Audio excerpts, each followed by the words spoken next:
What's going on, everybody?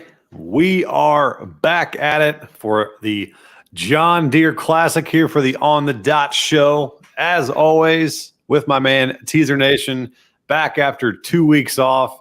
I was in Destin, Florida. He was in Pittsburgh, so we couldn't get the live show out. We still produced some positive cards, which is awesome. You can join Hammer and Hank's VIP and get Teaser Nation's picks. You can also join the Discord below for all of my picks. I also throw them out on my Twitter.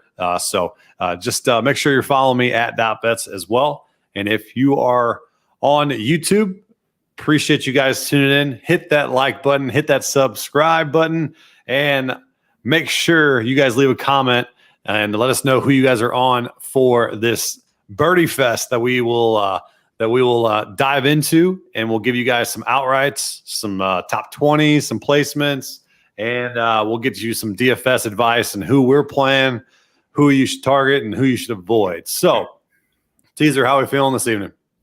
Good, man. It's been a couple weeks. We got a lot to catch up on, but we won't really focus on the Travelers. No recap needed there. But I mean, last week we both talked about it before. I'm a little salty. I wasn't on Ricky, but I just overthought it a little bit. Yeah. We both did. I went with the Finau route instead of Fowler, which was stupid. I mean, I'm starting to kind of learn more just to just kind of take I think recent form's been like a thing this year where like it's someone going in like hot is going to win eventually. So I think that's something to kind of look at like down the stretch of the season and keep going. But, overall the full card was good. We had Chris Kirk top 20. Cam Davis was the free play top 20. Taylor Prenger with an easy top 40 cash. And then really a sweaty tournament matchup. One of the sweatiest I've ever had was the Fowler over Morikawa, which comes down to the playoff. I was like, I can't believe I'm going to lose a tournament matchup like that. But he ended up pulling it out. So it was overall a good full card. Upset about the outright. But, we moved it this week. Hopefully we can both get one. Yeah, Morikawa finally started making some birdies. Yeah, which was just a surprise. Yeah, he didn't. It's funny though. He didn't even gain that much putting. He was just really good off the tee, really good approach wise. But yeah, I thought he was going to win honestly, but Fowler put that shot close. So good for Ricky. I mean, first win in forever. I mean, dude, that's good for golf. Good for Ricky. I mean, Ricky is one of the most popular players on tour, and just to see everybody, rooting for him and pumping him up, I think that was cool to see. And so I just wish I was on him as an outright to win some money. So we usually fade those guys. And he wasn't even in my player pool. Oh, no, he was in my player pool, but I went under the weight. So I had 2 lineups cash with Ricky when I had 4 or 5 other ones without Ricky cash. I had a couple 6 for 6s because I had a lot of Tom Kim. I had a little bit of JT, and those two just absolutely botched it. If I ever have Justin Thomas on my card for the rest of the year, just absolutely unfollow me because it's just bad. There's no reason to put him on your betting card ever again. I'm just done with him. I don't know why I bet him outright last week. It was stupid. I got hyped over the Travelers, tied for 9th, but I thought he was catching. Yeah, but I don't think he'll be on my card either. They're going to be throwing up the 70 to 1s again for us to take, but he just can't do it. They're going to try to bait us. Yeah, he's going to be in that. He's going to be the plus 5,000 range for sure. Yeah, and we're going to be it's good value, and it's shut up. Nope. Yeah, I missed the cut. Yeah, no, I agree. All right, so we are to the Midwest here with the John Deere Classic at TPC Deere Run this weekend. Starts tomorrow a.m. Should be a birdie fest, just like we had last week. So you're going to be probably in that minus 20 to minus 25 range. Probably wins this thing. So if your guy goes plus whatever in the first round, you better you're done. So, Yeah. and then if anybody shoots anything plus in one round, you're just not going to win this thing. So we got to target guys that make a ton of birdies, hit a ton of greens, and can drive the ball very accurately as a tree line course. So, Teaser, you want to break down the course for us real quick? Go over some top stats that you are looking at for the John Deere. Yeah, so it's a par 71, which we don't usually see, 7,200 yards. A couple things to the course. There's a lot of elevation changes. There's tight dog legs. Like you said, off the tee, it's pretty narrow tree lined, but it's like it's kind of positional course, but it's not expected low scoring, like we said. The fairways and greens are above average in size, so they're pretty easy to hit for pros. I think the percentage of greens hit here is one of the highest on tour. Really what I'm looking for this week is the accurate ball strikers, birdie fest guys who have some recent form, who's been hot with the iron and, who's been kind of hot with the putter as well, because you're going to need the putter this week. A couple course comps I found, which is actually the last 2 weeks, TPC River Highlands, which the Travelers, Detroit Golf Club last week. Detroit plays a little longer, but it's also featured with trees like we saw last week. You really needed to hit the fairways even when it was raining. Premium accurate ball striking, and there's penal rough as well here. So if you're in the rough, it's going to be tough to get up and down from around the greens and from around the fairways. So really the key stats I put in the model this week: approach, like we always do, birdies are better gained, and then a big one this week was proximity, 75 to 150. So there's going to be like a lot of those small par fours where you leave yourself that distance right there. So yeah, that's really it this week. We just want those guys who've been playing well with their irons and putters. So that's what I'm going to kind of be looking for. Yeah, and you got 2 guys for DFS that are going to be over 20% on. There might be 3. I think Cam Young sneaks up there, and I could potentially see Jaeger go up to 20%, but currently those 2 are in the teens, 17 and 18. But the 2 main ones that you're going to see a lot of, Denny McCarthy is a cool 25, 26%, and you have Russell Henley going 22 to 23%. So Denny McCarthy obviously fits this course with what you want, putting and approach. Henley, the same thing, putting and approach. But man, being that far owned, it's tough to swallow, because you're just not used to playing somebody like Denny McCarthy or Henley. Usually that's immediate fade, and they're a part of my player pool. I just think I'm going to be under the weight here and go and pivot to a couple of other guys right below it. So what do you think about those 2 this weekend? So, I mean, just a little hint and outright later, I will be having one of those on the card, but I won't say yet. But it was tough. I wanted to pick for the DK boost in between 2 of those. It's tough because I like both of them this week, but I ended up choosing one, which I'll get to later. Right. So I like both of them. I don't think I do lean more towards one of them, but I think both of them do play well. I mean, if you kind of look at recent form, Denny has it. Henley usually plays well at these type of courses. So, I mean, I don't think they're going to miss the cut. So, no. And I mean, the ownership is validated. I think it's just, for me, high risk player, I'm going to probably go under the field on these guys and get a little bit different. You got that Ludwig is right there at half the ownership of Henley, and he's already shown, especially last week, that he can compete. And then you have Cam Young, probably the biggest wild card at 10,000.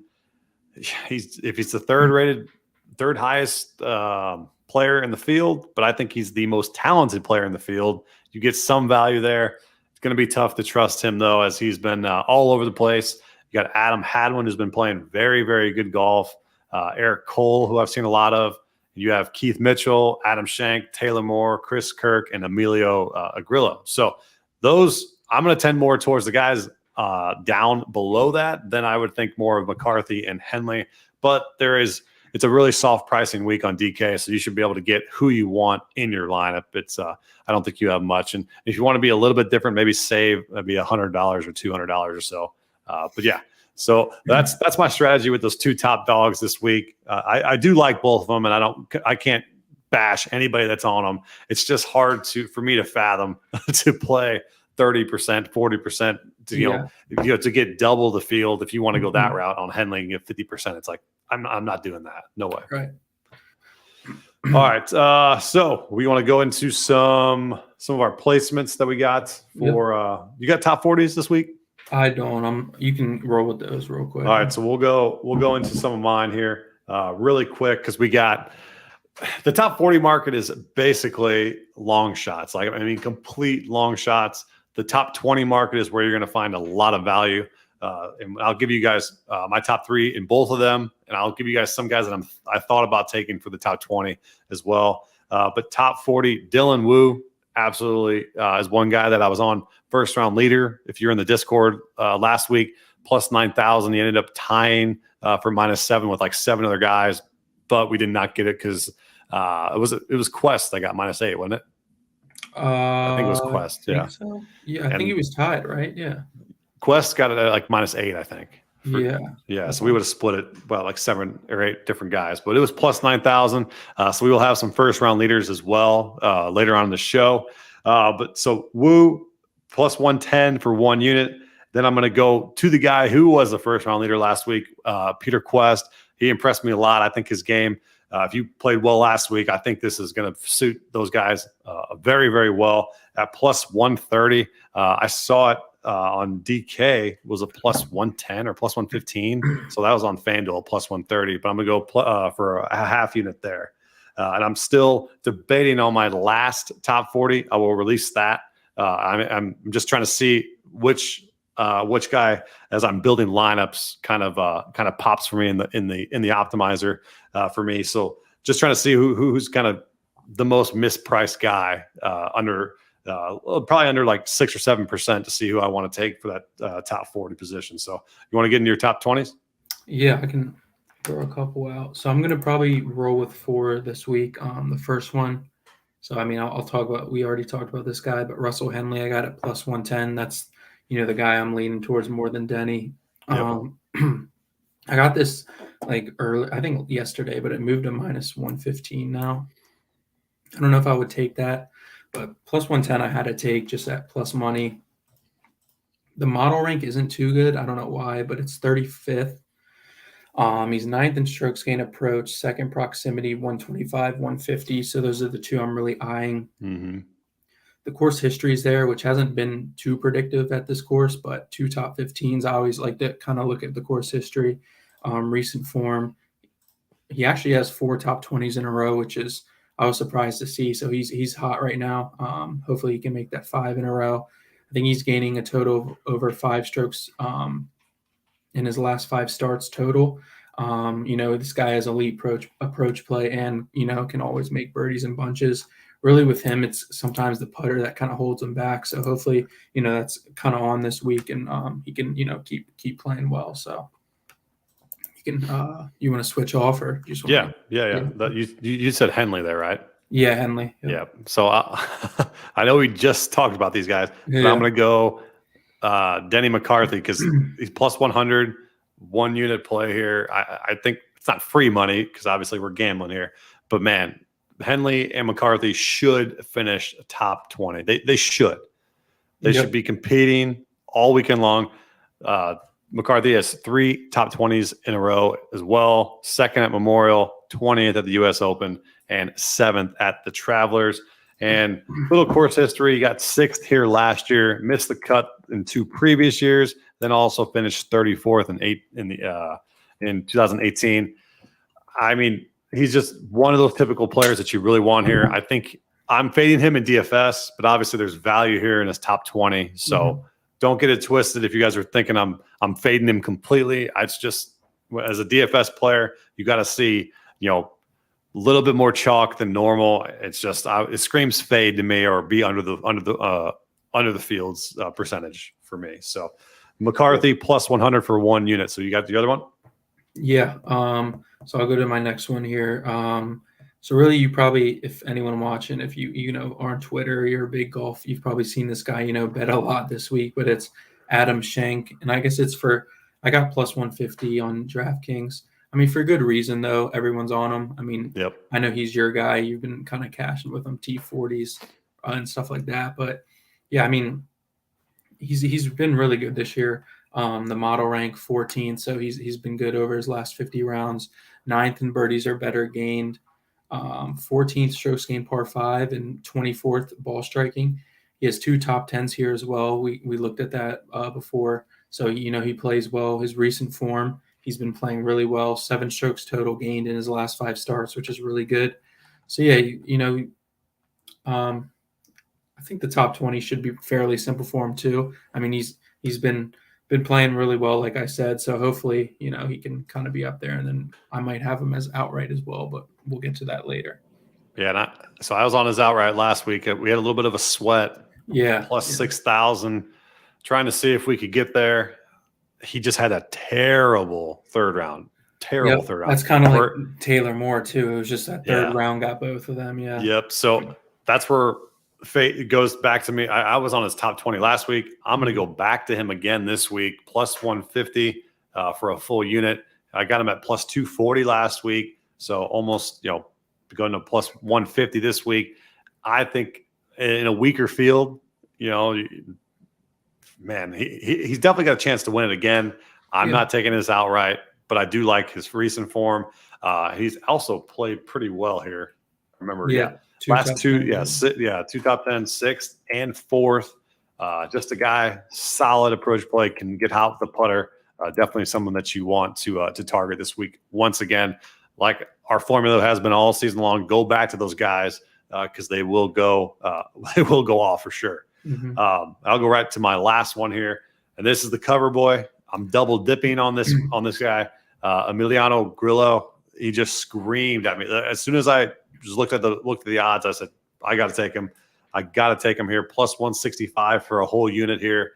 Love his. I love his course history here. He got second last year, and then if you're one of my comp courses with the Charles Schwab course, and he won that. So he fits it pretty dang well. I know he missed the cut at the U.S. Open before that. First at Schwab, 48th at the Memorial, and then 15th not last week, but the week before at the Travelers. So guy didn't play last week, but I think he's in pretty good form because the Travelers is a pretty good course comp as well. Yep. So Grillo screams at me, plus 165, top 20 as well.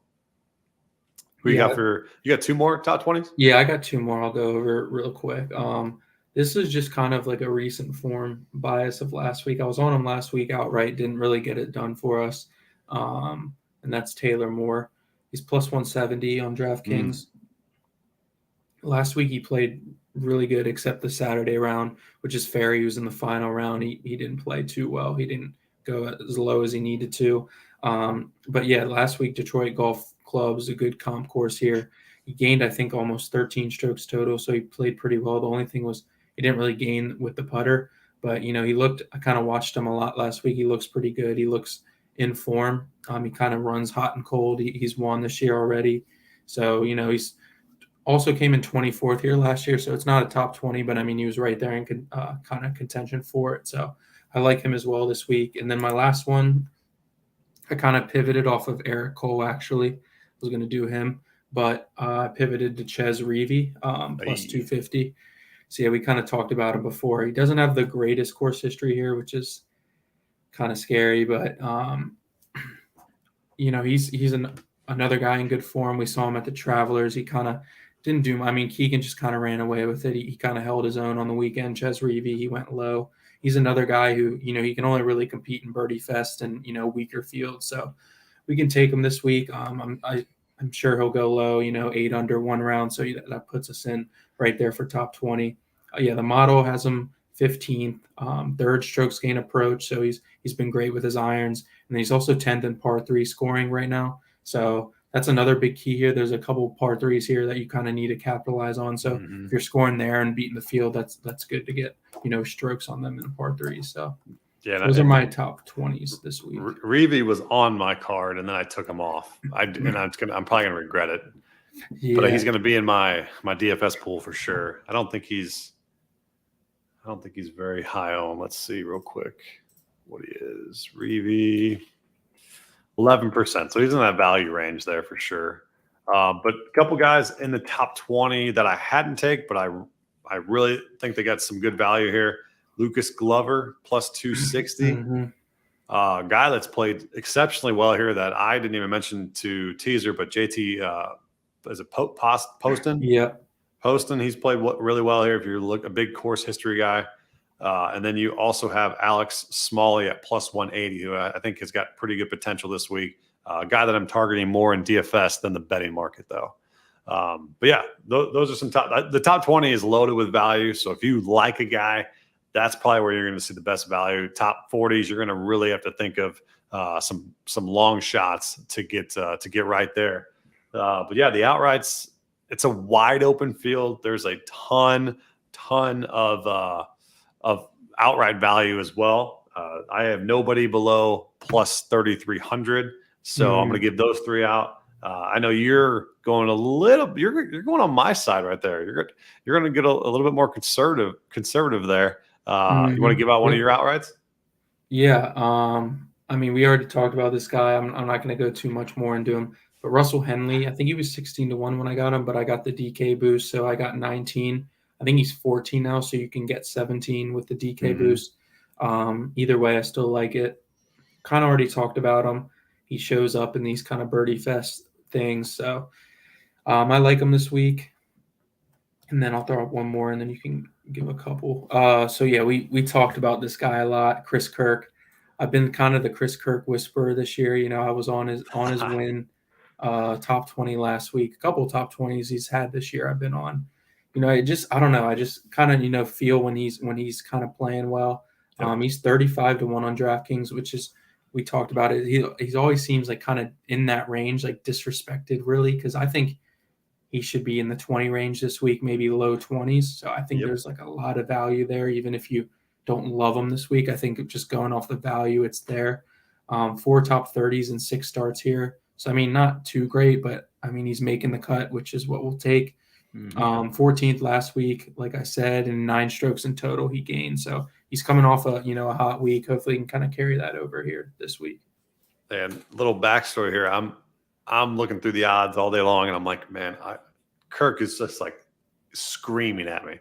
I got to take Kirk. And I'm like, how do I take him? Do I want to do top 20? Do I want to do outright?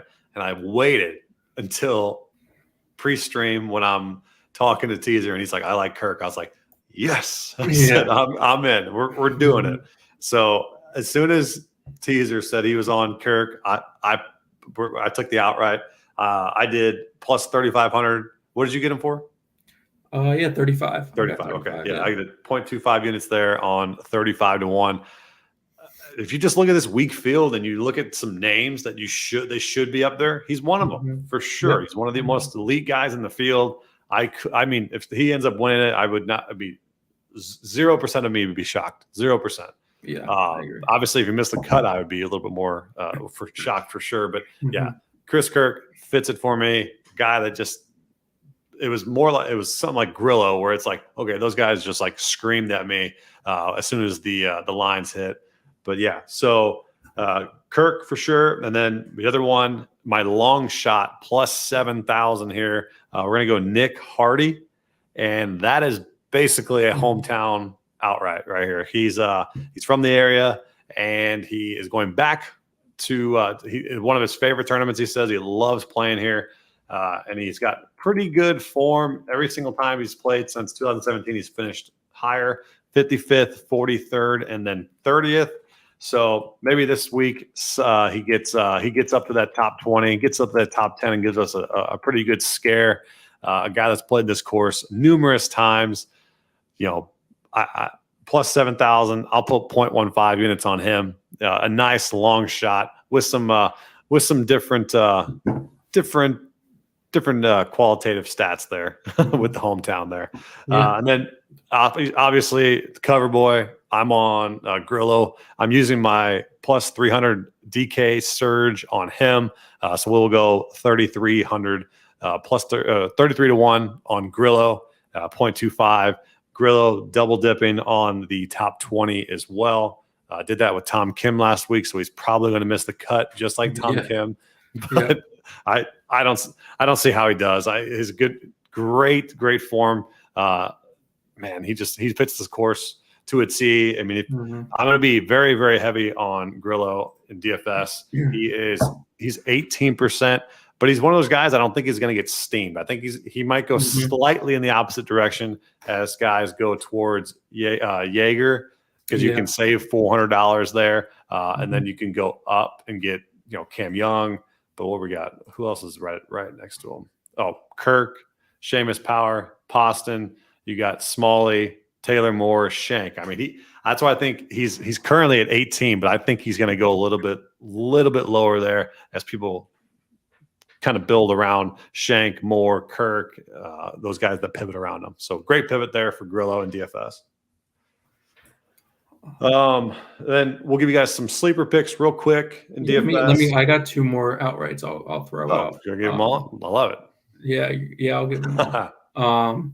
Yeah, for the loyal fans who watch, so got to give it to them. Yeah, like you said, I'm kind of in that 30-40 range this week. I didn't really look at too many long shots.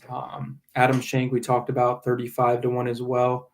I mean, he's been in contention a lot, like we talked about. It's just a matter of kind of just closing it. You can't have that one bad weekend round like he does. It's not necessarily like a bad round. It's more of a like he needs a 4 under, but he shoots a 1 under, 2 under. You know what I mean? That puts you out of it at these type of courses. You got to keep going 3 to 4 under if you want to stay in it. So just hope he can kind of like put it all together on the weekend and maybe grab his first win.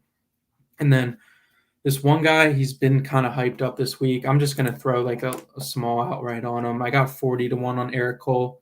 I took him off my other card, like and everything else on my other card, because it kind of scared me how many people were on him. It's tough to kind of gauge like what this guy's good at yet because he's a rookie. We saw him, play well at the Honda, which is the opposite of this course. That's a tough course. We saw him play well at a major, so it's like, is he kind of more of a grinder? We've seen him play well at RBC Canada, so that was more of a birdie fest. I don't know, maybe he's just like a good player who kind of shows up. So, I mean, the model rank was 5th. He kind of checks out recent form, 3 top 40s in his last 3 starts. So he's making cuts and, kind of falling out of contention on the weekend. But yeah, I mean, he's second in birdies or better gains. So he's a really good putter already in his rookie year. So that's kind of what we look for. Good iron player as well. So that kind of wraps up the outright card, not going too far down the list, kind of staying in that nice I have a range soft there. spot for Eric Cole because I was on him early this year. I think that was the tournament that Kirk beat like him. Mexico Open and all that. You were around there. Yeah. I really liked Cole, and then he had a little bit of a downswing, and then now he's coming back. So he didn't make my card. He's going to be in my player pool. I do like him this week, so could definitely see him up there once again. But I want to say didn't he lose? You had that Kirk outright, and he lost to Cole. Yeah. I think in that. It was. I don't know if it was a play. It might have been a playoff. I think it was. It was a playoff on the par 5 and Kirk beat him. Man, yeah, it feels like it was a year ago, but it's literally like 3 months. Yeah, it's a lot of golf we've watched. A lot of golf. It is. It's crazy. So yeah, a couple sleepers for DFS. If you guys just need some guys to fill out those bottom ranges of your lineups, David Lipsky, the Davis Thompson. And I'm going to botch this guy's name. It is, exactly what I'm talking about. Akshay Bhatia. Actually, I said that right. I said it right. There you go. Bhatia, and then Gordon Sargent. Those 4 guys are ones that I'm probably just going to round out some of my lineups with. I want you to check 2 guys I have for sleepers. What do you got? This is it's kind of like a low-key one. He got second here last year, and he's like decent in birdie fest like nowadays. Christian Bezaino. Ooh, Bezzy, what did he got? He's 12%, so people are going at him. So you say he had a good course history? He was second here last year, I believe. Yeah. That'll drive up the ownership for sure. Who's the other guy? Yeah, he pops up in birdie fest sometimes. It's weird. Yeah. Usually you would think he's more of like a grinder type guy, but yeah, he'll sometimes go in. And I think another one I looked at was Nate Lashley. Yep, I've seen him. He's at 6%, so that's a good one. Yeah. 6%. Anything usually below 5%, the sub 5%ers are going to be your sleepers there. And you don't want to obviously fill your lineups with 3 or 4 of them. Put 1 or 2. Put a max. If you use an optimizer, And if you don't, hook me up because I'll hook you guys up with Occupy Fantasy, one of the best optimizers in the game. Absolutely love it. Use it for NFL, use it for MLB, NBA, any type of sport, especially with NFL coming up. And if you do need an optimizer, hit me up. I'm super excited for NFL to get going. Speaking of that, if anybody does best ball, please reach out to me because I'm going to try to wrap my head around this because I've explored it for like 2 years and I just haven't gotten the hang of it. So someone reach out to me, maybe give me the lowdown. I really want to get into best ball and maybe start doing some YouTube videos of some live drafts and stuff like that. So reach out to me for best ball info and all that. But yeah, I think Thompson, Batia, and Sargent, those guys are three guys. Obviously, all three can miss the cut, but I think they have potential this week with a little bit more of a recent form and a good approach play that they can get up there and make a run for it.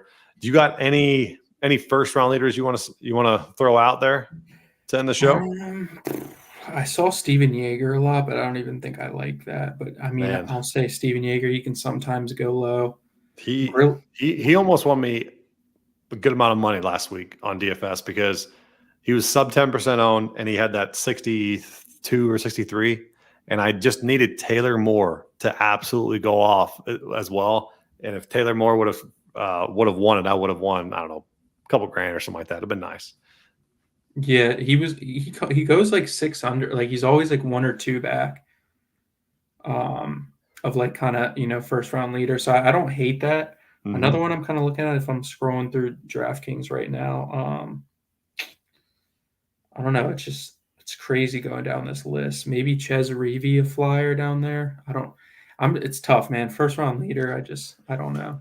You're going to absolutely hate that I'm going to say this guy's name, but he played well last first round and then faded heavily. Cameron Champ plus 8,000. Oh God, I hate that guy, dude. He's so bad at golf. He's so bad. But hey, we want to get lucky here. Plus 8,000 for a guy who can put up a lot of birdies, who can drive it with the best of them. If he's hitting those fairways, hey, watch out. He can go low. That's good value. My guy, Dylan Wu, who I was on last week, he's plus 7,000. It's not bad. And then some other guys up here that I think have some good value is Smalley, plus 5,000. And then I'm going to go with Grillo or Kirk to just set it off with those guys. First round leaders, plus 4,500. Got any other ones? I'm still looking. I'm looking for a good one, but like I don't know. I'm not a big fan. Like I've kind of tried to get into first round leader, but I just can't do it, man. They're just flip a coin. Yeah, it really is. Like there's literally put $5 on it or whatever, $2, it's just so whatever. Because like I'll take a guy and then he'll start like 1 over, and I'm like, oh, there we go, it's over. Like you just can't bogey. Like you know what I mean? If you or you do the classic split with 7 people, and it's like, oh, this is stupid. You shouldn't have done this one. I agree. All right. Well, if you guys enjoyed what you saw, make sure you guys hit that like button, hit that subscribe button as we move into the NFL season coming up. Appreciate you guys tuning in. We'll get up on out of here. If you guys want all of Teaser's plays, go and check out Hammer and Hank's VIP. You can get all of them there. Join the Discord below for all of mine, MLB, WNBA, PGA, NBA, NFL. We got it all covered for you guys. We appreciate you guys tuning in, and let's cash some tickets. See you guys. Peace.